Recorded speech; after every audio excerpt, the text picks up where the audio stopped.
te conhecer e prosseguir em te conhecer. É tudo que eu quero pra minha vida, Senhor. Olá, meus irmãos, a paz do Senhor. Muito obrigado, seja bem-vindo à participação de mais uma escola bíblica online, onde estamos dando a continuidade ao estudo da segunda carta de Pedro, né? E hoje nós vamos estudar a primeira parte do capítulo 2.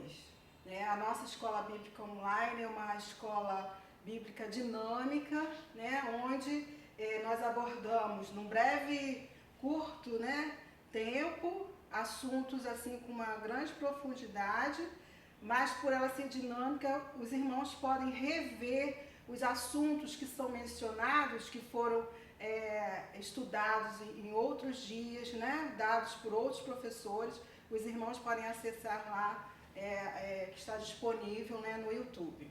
Amém? Vamos orar então. Senhor, meu Deus e meu Pai, eis-nos aqui, Senhor, gratos a Ti, Senhor, gratos, Senhor, pela esta oportunidade, este privilégio de tocarmos na Tua Palavra, Senhor, de, Senhor, mergulharmos na Tua Palavra, Senhor, estudarmos, Senhor, e sermos, Deus, transformados pela verdade revelada pelo Teu Espírito Santo, Deus.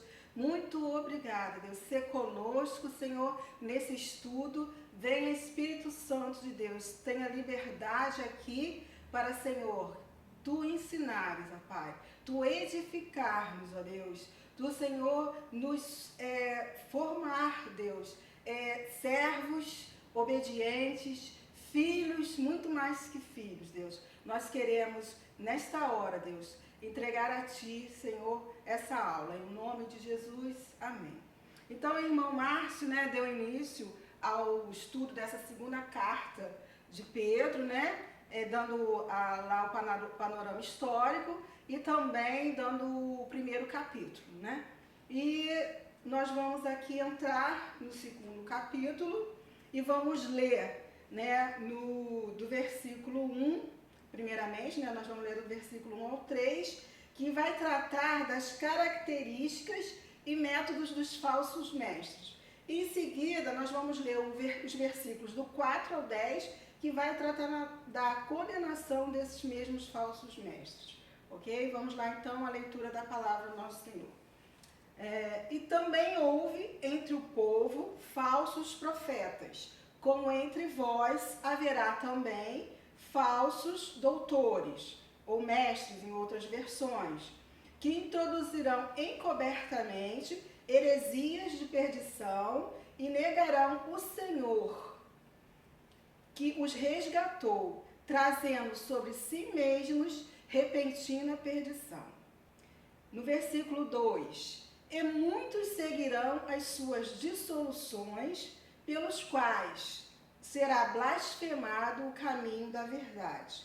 E por avareza farão de vós negócio com palavras fingidas, sobre os quais já de largo tempo não será tardia a sentença, e a sua perdição não dormita.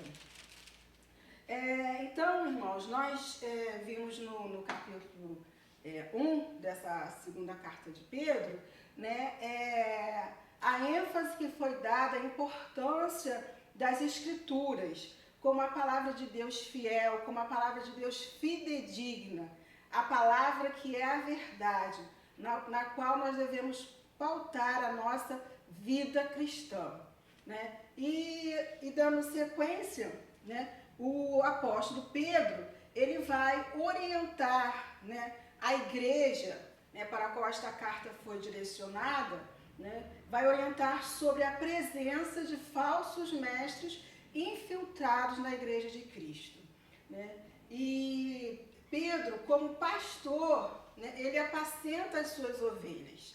Lá nós estudamos lá na primeira carta de Pedro, capítulo 5, versículo 1, que Pedro, antes mesmo de apóstolo, ele se coloca como pastor, né? Seguindo aí né, o mandamento de Jesus Cristo, né, que está lá em João, quando o pede para que ele apacentasse as suas ovelhas. E apacentar as suas ovelhas é cuidar, né, dela, é dar direcionamento, é para que ela não se perca, é dar um alimento saudável, não um alimento estragado, porque uma ovelha que é saudável, ela vai gerar outras ovelhas saudáveis. E aquela ovelha que come de um alimento estragado, ela fica doente.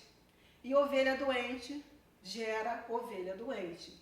Então Pedro adverte a igreja, né, a igreja primitiva, sobre os ensinamentos falsos, né, que está ali, né, no meio da igreja. São grupos de pessoas, né, que se infiltraram, né, com heresias. Aqui na palavra, no texto que nós lemos, diz, né, haverá também falsos doutores, falsos mestres, que introduzirão encobertamente, quer dizer, de uma forma dissimulada, de uma forma secreta, né, infiltrar. A gente, né, lembra até, né, desses filmes, né, em que há, do FBI, né, que há infiltração de agentes, né, no meio, né, ali quando há um caso, né, disfarçado, dissimulado, se fazendo passar, né, e Pedro começa esse versículo falando que assim como houve falsos profetas lá no Antigo Testamento, né, também haverá falsos mestres lá naquele tempo e hoje também, porque a palavra de Deus, ela é atual, a palavra de Deus, ela é contemporânea, como nós temos falado aqui. Então, quem são esses falsos mestres, né? Os mestres são aqueles que detêm o ensino da palavra. Lá em 1 Pedro 4, nós aprendemos um pouco, lemos, né, sobre os dons ministeriais, né, os pastores, apóstolos, os mestres, né, os evangelistas, são aqueles que têm a oportunidade de ensinar a palavra, né? E trazendo para os dias atuais, né, nós temos também, né, os diáconos que também ministram a palavra, temos os professores, né, das classes, das escolas de estudo, dos cursos de escola bíblica, todos aqueles que detêm o ensino da palavra de Deus, da palavra, né, que é a verdade, da Bíblia. Então, esses são os mestres, né? E quem são os falsos mestres? São aqueles justamente que não pregam, não ensinam uma palavra genuína, uma palavra verdadeira. Eles não ensinam uma palavra original, no sentido da origem da palavra. Qual é a origem da palavra de Deus? É o próprio Jesus Cristo, o verbo que se fez carne, né?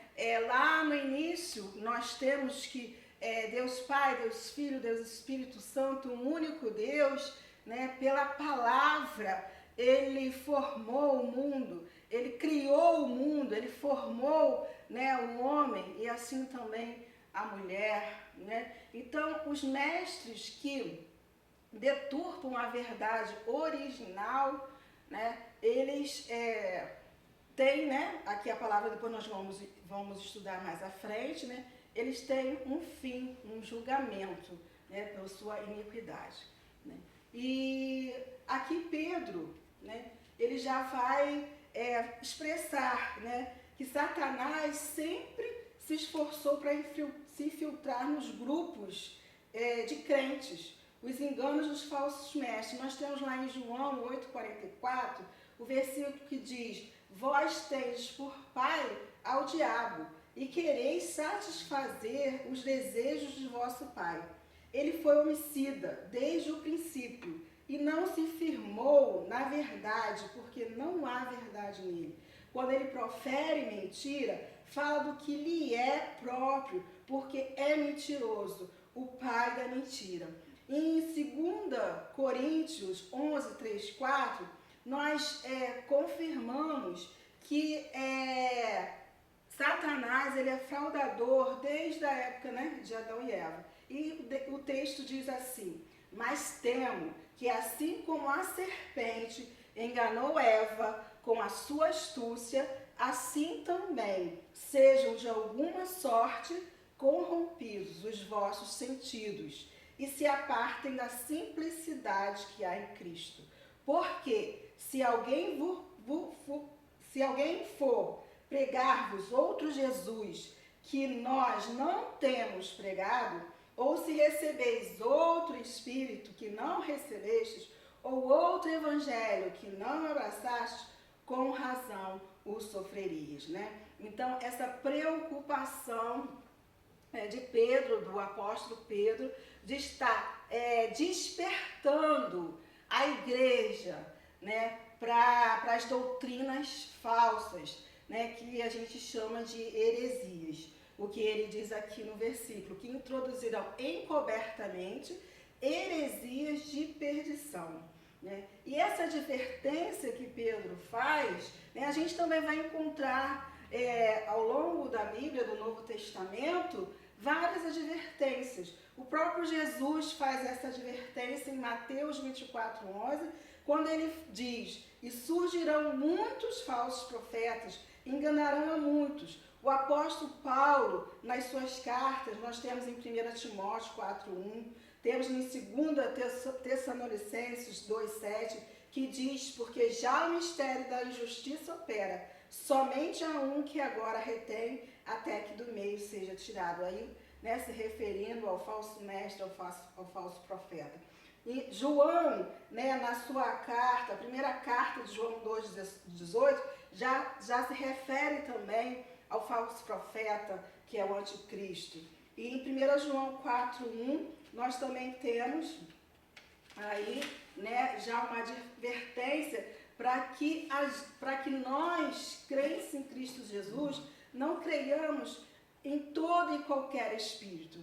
E Judas, lá no versículos 3, 4, 12, 18, já fala sobre os escarnecedores. Porque os falsos mestres, né, são aqueles que escarnecem da verdade, escarnecem da palavra. E o Jesus Cristo também, quando escreve, né, as cartas, as 7 igrejas, em Apocalipse 2, do 2 e 6, né, ele fala à igreja de Éfeso, né, a respeito dos falsos mestres. Né? E quem são, né, esses falsos mestres? Como nós, né, já colocamos aqui, são os que ensinam, os que pregam não a palavra original, genuína, mas a deturpada. Né? E em Judas 4, nós lemos: pois certos homens cuja condenação já está sentenciada há muito tempo, infiltraram-se dissimuladamente no meio de vocês. Estes são ímpios e transformam a graça de nosso Deus em libertinagem e negam Jesus Cristo, nosso único, soberano e Senhor. Né? Nos faz lembrar, né, quando Jesus fala sobre o joio e trigo, que eles crescem junto, assim, no meio da igreja, né? E que nós nos atentemos para isso e que cada vez mais a gente possa estudar a palavra, né, interpretada pelo Espírito Santo, que foi o próprio Deus, né, que inspirou, né, os escritores a escreverem, através do autor, que é o nosso Deus. Então, que a gente mergulhe na palavra, que a gente reflita, medite na palavra genuína, para que nós sejamos livres dos enganos desses falsos mestres. Né? E quando ele diz que introduzirão encobertamente heresia de perdição e negarão o Senhor que os resgatou, trazendo sobre si mesmo repentina perdição. Nós temos falado, né, em heresias, que são, né, que é a matéria-prima desses falsos mestres. Então vamos aqui, segundo, né, o estudioso Raimundo de Oliveira, traçar um significado, né, do que é a heresia do ponto de vista cristão. Né? A heresia, ela vem do grego aireses, né, que quer dizer escolha, seleção, preferência. A heresia ela vai conduzir a facção, a divisão, que é, né, um pecado de iniquidade que está lá em Gálatas 5.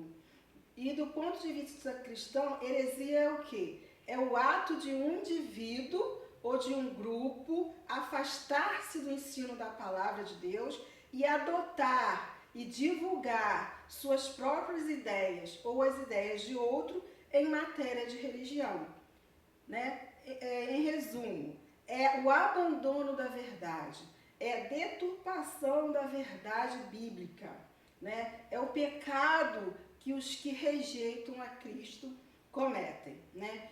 E indo lá em 2 Timóteo 4, versículo 3 e 4, nós lemos: porque virá o tempo em que não suportarão a sã doutrina, mas tendo comichão nos ouvidos, amontoarão para si doutores conforme as suas próprias concupiscências, e desviarão os ouvidos da verdade, voltando às fábulas. Então esses homens, esse grupo de homens, né, infiltrados na igreja primitiva, né, dissimuladamente, secretamente, né, eles contavam, né, aquilo que não era exatamente a verdade da palavra, né? Em Deuteronômio 13, do 1 ao 18, fala assim: quando o profeta ou sonhador, né, no versículo 1, de sonho se levantar no meio de ti e te der um sinal de prodígio, continuando, e suceder o tal sinal ou prodígio de que te houver falado, dizendo: vamos após outros deuses que não conheceste e sirvamos-los, não ouvirás as palavras daquele profeta ou sonhador de sonhos, porquanto o Senhor vosso Deus vos prova, para saber se amais o Senhor vosso Deus com todo o vosso coração e com toda a vossa alma. Então Deus aqui, na sua palavra, lá em Deuteronômio, já instrui o seu povo, né, para que a gente fique com os nossos ouvidos atentos, né, e conectados com ele, para que se alguém se levantar, né, no meio do seu povo, no meio da igreja, dizendo: vamos após outros deuses e sirvamos-los, que nós não venhamos a ouvir essas palavras, né? Porquanto o Senhor vai nos provar, vai provar o nosso amor. Porque esses falsos mestres, como nós vamos ver à frente, né? Eles até professavam Jesus Cristo, né, como seu Salvador, mas eram limitados, né? Era uma entrega limitada, porque eles professavam Jesus Cristo, mas eles não consideravam o senhorio de Jesus Cristo sobre a vida deles. Eles não consideravam a soberania de Jesus Cristo sobre a vida deles, né? Então, é o que a gente chama, né, do crente nominal. E as heresias, né, o conjunto das heresias, elas formam as seitas, né? Hoje, atualmente, nós temos diversas seitas que nós, né, na aula que vem, né, poderemos estar falando aqui sobre algumas, né, dependendo do tempo. Mas naquela época já haviam várias seitas, né? Os fariseus, os saduceus, e mais o que era preocupante aqui neste momento para Pedro era o gnosticismo que estava sendo difundido ali no meio da igreja. E o que é o gnosticismo, né? O gnosticismo ele vem da raiz, né, grega, gnos, quer dizer saber, conhecimento.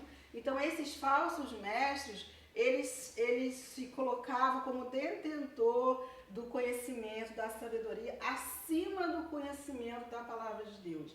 E o gnosticismo ele era uma mistura, né, de cristianismo com filosofias gregas, com um misticismo, com esoterismo, enfim, né, era realmente a deturpação da palavra do Senhor.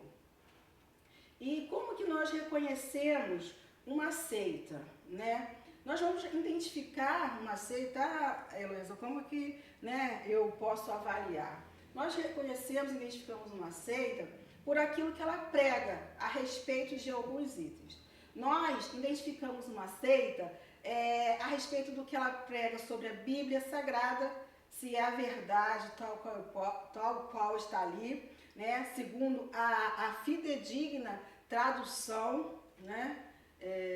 Da língua de origem, né? Nós também avaliamos e identificamos o que, né, se prega a respeito da pessoa de Deus, o que se prega a respeito da queda do homem do pecado, o que se prega a respeito da pessoa e da obra de Cristo, e a respeito da salvação e do porvir, né? Então nós vemos aqui que os gnósticos, né, que era esse movimento aí da época da igreja primitiva, eles pregavam, né, algo que ia contrário, né, ao que estava estabelecido, o que está estabelecido na palavra de Deus a respeito, por exemplo, quanto à salvação, né? Os gnósticos, eles ensinavam que a salvação ela é adquirida através da posse de conhecimento divino que liberta o ser das ilusões da escuridão.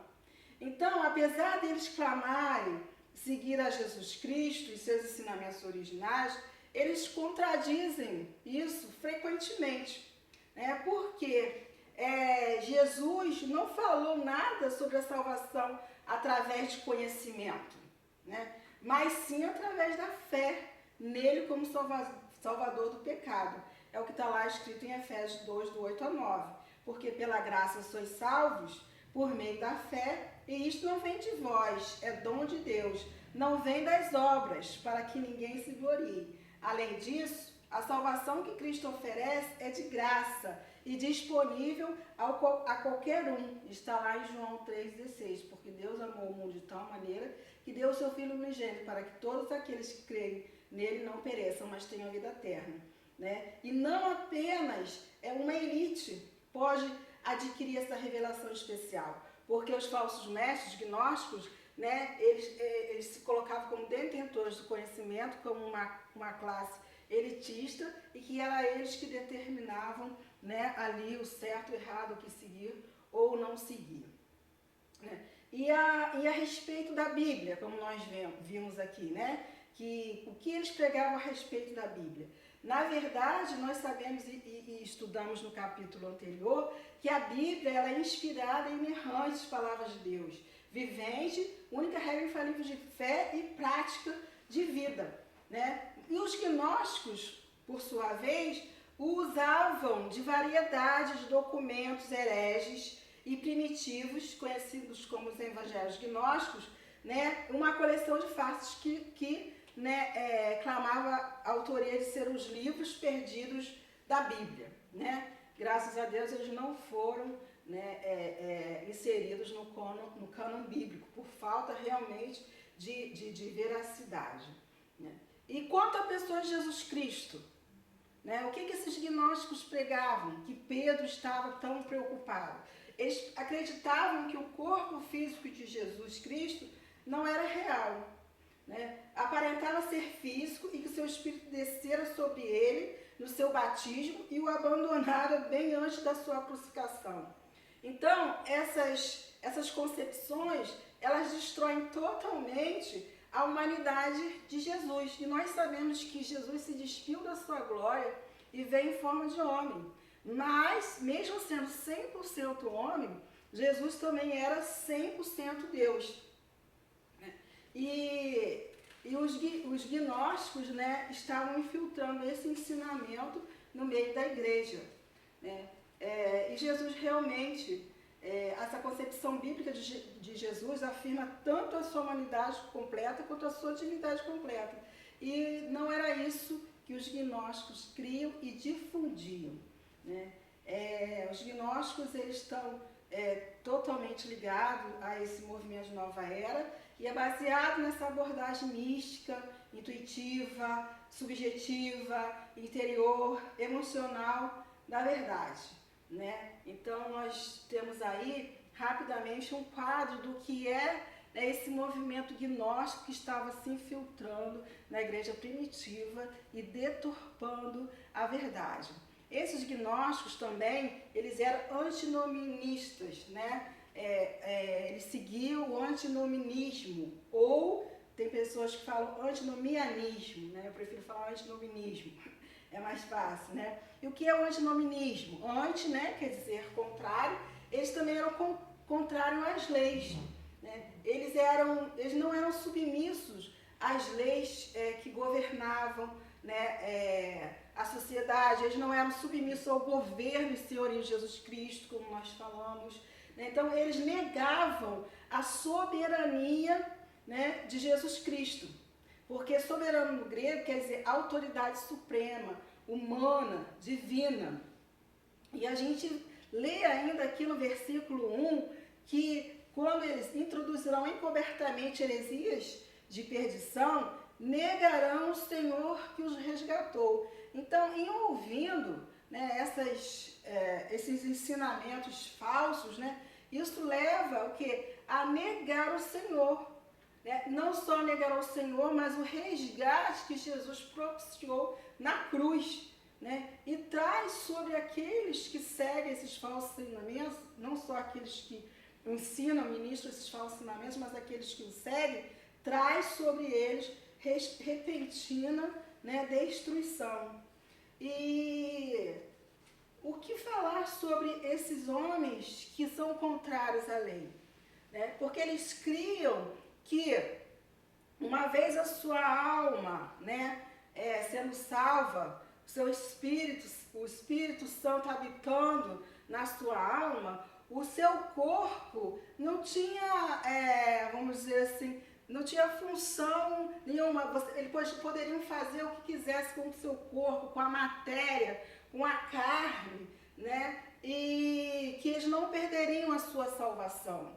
Esse era o ensinamento, né, que essa heresia que estava infiltrada no meio da igreja primitiva. Por isso, né, eles tanto promoviam a carnalidade, as dissoluções, a luxúria, né? Vamos falar, né, sobre as orgias, né, a prostituição, a homossexualidade e tudo, né, que está em torno, né, da sensualidade. E porque eles criam que, estando a sua alma salva, né, o Espírito Santo habitando, né, na sua alma, o seu corpo não importava o que se fazia, que eles estavam salvos, né? E nós sabemos que o nosso Deus, ele é um Deus íntegro, né? E quando ele enviou Jesus Cristo, né, para nos resgatar, nos redimir, né, propiciarmos, né, propiciar a expiação por nós na cruz, nós sabemos e entendemos, né, que esse ato foi para trazer sobre nós a restauração da imagem e semelhança de Deus na sua criatura, nos seus filhos, né? E nós somos feitos corpo, alma e espírito. E Deus quer, né, através da sua palavra, através do Espírito Santo que está em nós, processar em nós a sua santidade. Porque quando Deus quer nos restaurar, a origem. E o que era a origem? Era estarmos face a face com Deus na viração, né, ali da tarde. Era estarmos ali aprendendo, tendo contato direto com o Senhor. E isso Jesus propiciou quando o véu se rasgou, né, quando o sangue foi vertido na cruz. E ali o véu, né, rasgado nos propiciou um acesso direto a Deus, como lá na origem, né, lá no Éden nós tínhamos. Então, hoje, né, assim como no tempo da igreja primitiva, nós temos que nos posicionar, né, posicionarmos para estarmos resgatando, né, nos apropriando dessa restauração da imagem e semelhança de Deus. E não tem como, processar essa restauração de imagem e semelhança de Deus em nós, se nós não nos detivermos, né, nos atributos de quem Deus é, né? Deus é amor, sim, Ele é amor, mas Deus também, Ele é juízo, Deus ele não tem, diz lá Ezequiel 33:11, que ele não tem prazer na morte do ímpio. Muito pelo contrário, né? Deus não quer que nenhum de nós nos percamos, mas o objetivo do Senhor é restaurar essa imagem e semelhança, né, na qual nós fomos criados, para a qual nós fomos projetados. Então Deus nos quer por inteiro, né? Ele nos quer corpo, alma e espírito subjugados ao Espírito Santo, que é o próprio Deus que habita em nós. E só há como nós subjugarmos a carne, né, se nós dermos ao Espírito Santo, né, a liberdade, né, de processar em nós, né, a santificação, né, para que todo o nosso ser seja íntegro, não somente os nossos pensamentos, as nossas emoções, as nossas decisões, mas também o nosso corpo, que são as janelas da alma. Quando olhamos para alguma coisa, quando tocamos alguma coisa, né, isso tem que estar linkado com quem Deus é, com a santidade de Deus. E muitas das vezes os nossos olhos, como lá naquela, né, época, eu falo nosso de uma forma generalizada, eles estavam voltados para as coisas efêmeras, para as coisas carnais, né, para os prazeres sexuais, para os prazeres passageiros, né, porque essa doutrina deturpada, essas heresias, essas seitas, né, elas valorizavam, era isso, né, a efemeridade do corpo, né, a busca da felicidade, né, o hedonismo, né, aquilo tudo voltado para si mesmo e para aquilo que era passageiro, né. Mas o que Deus requer de nós é que nós sejamos restaurados na nossa integridade. E isso só será possível se nós decidirmos obedecer e obedecer a palavra, porque foi pela desobediência que entrou o pecado. E é pela desobediência à palavra de Deus que o pecado se mantém em nossas vidas. E nós, irmãos, nós somos capacitados. É difícil, sim?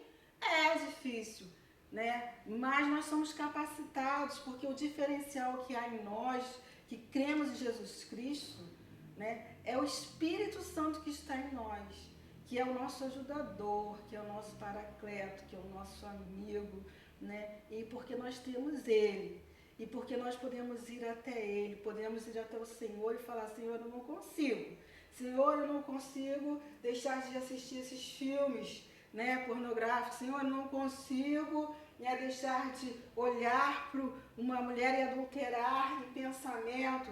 Senhor, eu não consigo, né, conversar sem falar uma mentira. Senhor, eu não consigo colocar uma roupa que não mostre o meu corpo, que não me deixe sensual, que eu não desejo despertar desejo no outro. Eu não consigo. Então, quando nós vamos até o Senhor, com a ajuda do Espírito Santo de Deus, entregamos isso, Ele vê o desejo do nosso coração de sermos libertos, né? Porque a verdade, ela liberta, né? E o que estava acontecendo aqui nessa época que preocupava Pedro? Se a verdade estava sendo deturpada, se a verdade não era a genuína, essa verdade, ao invés de libertar, como diz lá em João 8,32, né, que a verdade ela é libertadora, essa verdade que não era genuína, essa verdade deturpada, ela aprisiona. Então, Jesus ele veio para nos salvar, nos libertar, e no entanto, aquelas pessoas, se seguissem esses falsos profetas, é o que diz, trariam sobre si mesmo repentina perdição, né? Uma morte, não somente espiritual, mas física também. Né?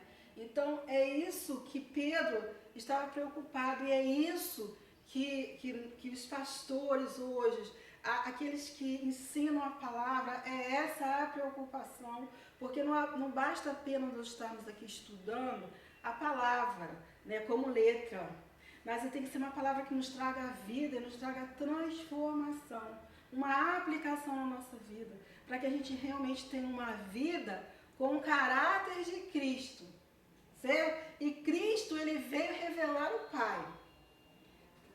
Cristo veio revelar o Pai. E quem é, né, o Pai? Esse Pai que a gente tem que buscar, né, ter em nós a santidade, buscar os atributos dele, como nós temos, né, como nós falamos. E seguindo, né, como nós falamos no 2, esses que seguirem, se deixarem ser conduzidos por esses falsos mestres, né, essa verdade deturpada, ela vai blasfemar o nome do Senhor. E uma outra característica, só para fechar e concluir aqui, desses falsos mestres, era a avareza, né? Eles eram homens que estavam preocupados também com o dinheiro, com suas favas, com seus ensinamentos, arrancar, né, como a gente fala, né, a pele das ovelhas. Então, irmãos, nós na aula que vem vamos dar continuidade aí nessa segunda parte do nosso esboço, né, e vamos, com a graça de Deus, concluir esse capítulo, que ele é muito rico e importante, porque até hoje nós vemos, e eu creio que pelo menos algum de vocês que está assistindo conhece pessoas que já trilharam o caminho da verdade e se deixaram levar, né, pelo engano, né, e hoje estão servindo a outros deuses, ainda achando, né, que estão no caminho certo que leva a Cristo. Amém? Muito obrigada aí pela companhia de vocês. Vamos orar. Senhor, meu Deus e meu Pai, obrigado por este tempo aqui.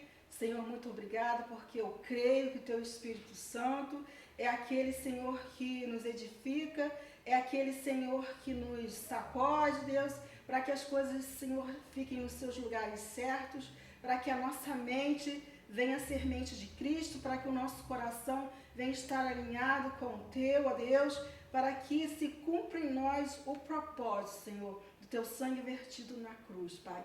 Para que se cumpra em nós o Teu propósito, Senhor, de irmos, Senhor, e anunciarmos, Senhor, as Tuas boas novas. Mas para isso, Senhor, nós precisamos estar inteiros, totalmente inteiros, entregues a Ti, Senhor.